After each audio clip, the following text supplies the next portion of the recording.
Itong property na to, perfect talaga to sa mga mahilig mag-exercise, mahilig maglaro ng basketball, mahilig mag-jogging. Kasi sobrang lawak ng amenity area kung saan pwede ka mag-jogging, mag-walking, mag-exercise, mag-badminton, mag-volleyball. Meron din tayong basketball court. Nandun.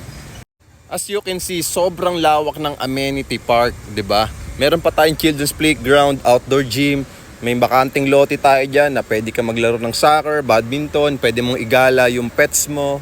And then marami tayo ditong pocket parks or garden na kung saan pwede mong tambayan kasama yung visitor mo, yung loved ones mo, etc. And good news, meron pa tayong mga tinatayong buildings dito na pwedeng maging available this year. So yung promo natin na 10,000 to 25,000 cash out only is limited time promo lang to. Kaya kung naghahanap ka ng pag-iinvestahan ngayong taong 2024, baka ito na yung property na para sa'yo na wala kang ilalabas sa down payment for only 10,000 to 25,000 cash out only. Pwede ka na makalipat within 30 to 90 days process. Nakatayo na yung mga buildings at pwede mo na kagad ito malipatan agad-agad after the loan approval. So ano pang inaantay mo, follow me and message me at huwag kalimutan mag-heart sa video na to.